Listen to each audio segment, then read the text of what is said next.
Hello, parents and professionals, and thank you for joining me here today. Now, very firstly, you will notice that I'm not in my usual comfortable, purpose-built setting. I am instead on a balcony in Bulgaria because I'm actually on holiday. So that means, firstly, the visuals are. I have a feeling it's going to go very dark in a moment because I think that's a storm cloud rolling in. Sound. We have the sound of a waterfall in the background, not a natural one. It's actually just rolling into the swimming pool. And some very persistent birds. And also the sound of me probably holding and moving the microphone. I apologize in advance for all of those things. I'm not sure at what point the heavens are going to open and that I will need to postpone this video, but let's just roll with it anyway and see where we land. So thank you for joining me today. I'm going to be sharing with you some advice around movement and action in response to behavioral challenges. All right, movement and action from you in response to behavioral challenges that you're experiencing from a child or young person in your life. If you would like to know how these two very important things go together, then just keep on watching.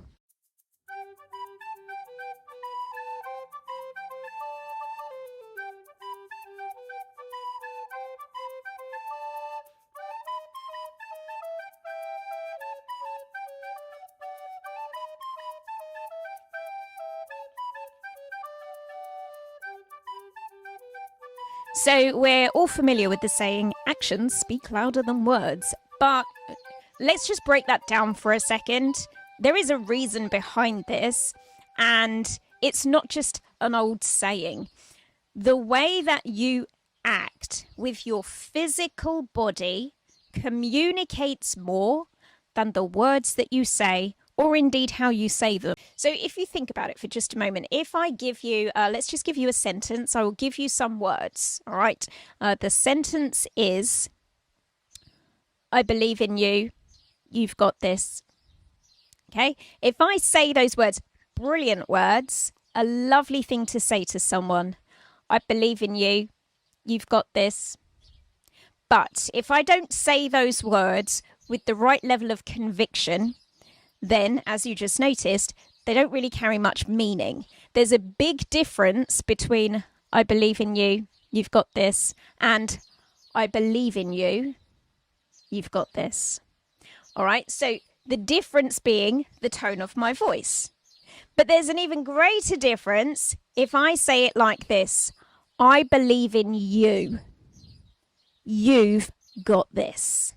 Right, if I start throwing some physical gestures in there and making it much more applicable and appropriate to you out there, I just literally just kissed the microphone, then suddenly it carries much greater meaning, much more weight, much more credibility. So this proves the theory, right? Your actions, the way that you physically act with your body, says more than what you say with your words. And yet, what can often happen when we're dealing with unwanted behaviour from someone, be that another adult or indeed a child or young person, which is who we're really focused on here today. When you're dealing with unwanted behaviour from them, it's very easy to slip into a pattern of using your words to say what it is that you want corrected. Now, is it important that you use your words to say specifically, obviously, what it is that you want corrected? Absolutely it is.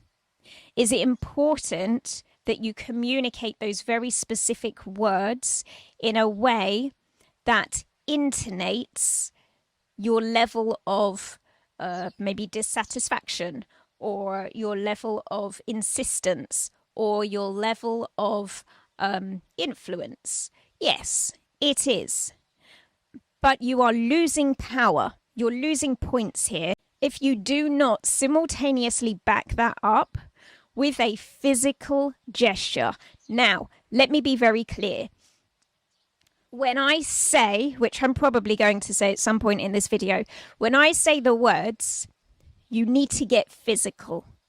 I repeat, I am not talking about you becoming physically aggressive or abusive. Absolutely not. No way. No time for that. Do not do it. That is 100% guaranteed to give away any power that you could have had, especially in a conflict situation. You just made yourself weak if you have to go for being physically abusive or aggressive. That's not what this is about. When I say you need to back it up with physical movement, I'm talking about making your body move in a way, using your posture and your gestures in a way that demonstrate that you really mean business. So let me give you a for example on this one. And this is one I talk about quite a lot when we're on our NLP for parents training. It's very easy to walk into your local shopping mall, supermarket, McDonald's, other terrible fast food restaurants are available, and to see examples of parents or carers who are saying the right thing to a young person who is perhaps not following an instruction or not behaving in the way that's appropriate for that environment. And the parent is demonstrating their frustration by how they're saying what they're saying. They are perhaps being very clear and specific about what they don't like and what they want to see instead. But they're sitting down. And they are not engaged in, like their energy and their movement is not matching that young person. So if you have a situation like that and you use your words to say, can you stop that please? Stop it. You're getting too loud. This is getting embarrassing. Then that's only going to do so much. You're just not going to get through to them. So the way in which you might choose to react or respond instead in a situation like that could be to sit yourself up, to lean in. It could be that you move things away from them. You know, you do something, there's some kind of physical gesture that goes with this. It doesn't have to be that you stand up and you stand over them and you shout down to them. It doesn't have to be that you pack everything up and say, we're leaving right now, although it could come to that. You know, one of the worst things you can do is to make false threats. Like, if you don't stop that, we're leaving. And then you don't leave. Like, what was the point in saying it? Now you appear to be someone who is not even true to your word. If you don't all get quiet right now, there will be no break time. Well, yes, there will. So why are you even bothering to say it? The threat isn't real. So it carries no weight. And all you do is you discredit yourself. You discredit your word when you make these false threats that you cannot follow through on. So we want to avoid doing that. Definitely avoid the false threat. But what you could do is you could make sure that you physically, your physical presence is undeniably in that room, in that moment, in that interaction. That you are not on the fringes of it, calling in. Like calling in to a situation that you're outside of. You need to get in there. Get in on that situation. Sometimes I will see interactions that are happening with young people at home because a parent might share some evidence with me, which I don't like. I don't like it when parents video their children having a tantrum. I think it's a really bad move. It's a bad move because you are going to wind that young person up to an extra level that you didn't need to go there. It's humiliating. So you've just lost a load of respect. They are not going to forget that you did this. If you need to speak to a practitioner, trust me, they will believe you when you say, this is what the meltdown looks like. This is what the meltdown sounds like. You don't need to give us evidence. We know what they look like. We've seen and heard it all before. So, why did I go down that trail of thought? I went down that trail of thought because we want to be using that physical movement, those physical gestures, in a way that is not kind of passively sitting back and saying, look at yourself. Look at how you're behaving. Look at what you're doing. That it just doesn't work. It's not going to break the pattern that they're in that moment. What does break the pattern that they're in that moment is when they feel sometimes shocked. Sometimes what will break the pattern is a change in the circumstances, so maybe even the environment that you're in. What can break that pattern could even be distraction. You've got lots of other good choices other than sitting back and belting out commands and instructions. So let me give you an example of how this might work. Let's say we're in a busy classroom where the sound level has got chaotic. Rather than, going for the false threat, if this classroom doesn't quiet down, then there won't be any break time today. Like, we know that's not going to happen. Rather than shouting from the front of the room, can you keep it down? What you might do instead, as a professional in that situation, is to stand up, move to the center of the room. And this is one of the ones that I like. If you hear the sound of my voice, clap your hands once, and then you clap. And then you say, if you can hear the sound of my voice, clap your hands twice, and then you clap twice. Now, what starts to happen is that there'll be a flurry. There'll be like a little cluster of a group who tune into what you're saying and start following along with you. So you've just interrupted their pattern. You've just given them a distraction, and you are physically like bringing them alongside you in that moment. And gradually, the rest of the group will start to participate and join in. It's fast, it's effective, we didn't lose our break time, and you really didn't need to get into that kind of shouty mode over the top of everybody's heads. You're just giving out a distraction, you are giving out an interruption to what's already going on, and you're bringing people along with you instead of trying to push them in a direction that they are resistant towards going into. If you were in a home situation and you have told your young person, it's time for you to go to bed because the storm is coming, it's time for you to go to bed, and they say no. Maybe they're not that little. Maybe they just go, no. And you keep repeating this command, but nothing's happening. They're not going to bed. Maybe they're going full meltdown. Maybe it's gone nuclear. In that situation, you want to be getting up out of your own chair. And you want to be going to the door and opening the door. You want to make sure that the pathway to that bedroom is cleared. All right, so we don't want any obstacles getting in the way. If there's excuses that usually come up, I need food, I need snack, I need water, like that always happens at bedtime, right? Then you want to make sure that you've got all of that covered. The teeth are brushed, like everything is done already. And then you're going to approach your young person, and you are going to gently take them by the shoulder, or maybe by the hand, and you are going to lead them to where it is you need them to go. You're going to go with them. You're going to do it together. Again, it's about like bringing them on a journey rather than just trying to push them against a current that they are fighting. We're going to take them there.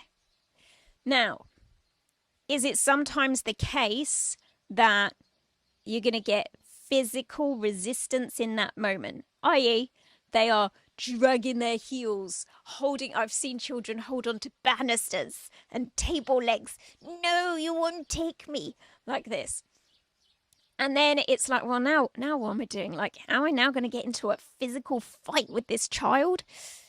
My recommendation is this. There are some really good videos that you can find around handling, like manual handling of children and young people. There are people that have to physically handle children who are more aggressive and violent than yours are. And there are ways to do it to make sure that both you and they stay safe. So let me give you a for example. For example, if you are anyone who's ever worked with people with special needs or perhaps more complex mental health challenges, you may be in a situation where somebody needs to be restrained or moved. If you've ever worked in a pupil referral unit, again, you will know exactly what I'm talking about. And there are ways to be able to physically move a person to a different physical space, if that's what's required, in a way that keeps you both safe. So learn that. If you need to know how to do that, because you've got a child who scares you with their lashing out or their clinging on, learn it. Like, learn the stuff you need to know to be able to make this work effectively and safely for both of you. Now, some of you might be wondering, but what if I cannot physically move? You know, are there cases where we have, perhaps it's a grandparent, someone who's more frail, who cannot enforce these types of physical standoffs with a young person? Then it's slightly more challenging. Because what we need to have in place there is something that ideally would have been cultivated way before this problem ever arose. And that is respect. That they can respect you enough to be able to follow through on the instructions that you give them. If what you are able to do is mainly coming from a verbal or an intonation basis rather than one that's got physical backup to it. So we're going to need much more respect from this young person, and this is probably going to be a longer term piece of work in order to solve this problem, because we're going to need to really think about how we cultivate and command.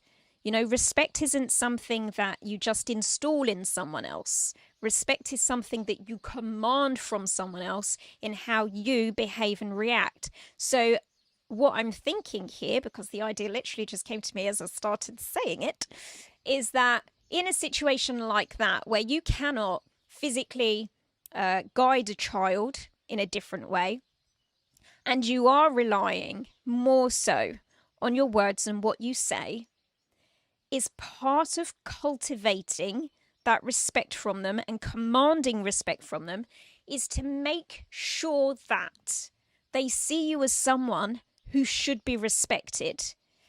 Now that sounds straightforward enough, but let me give you a for example. If they see you as someone who gets pushed around a little bit by your friends or other family members, you are not someone who commands respect.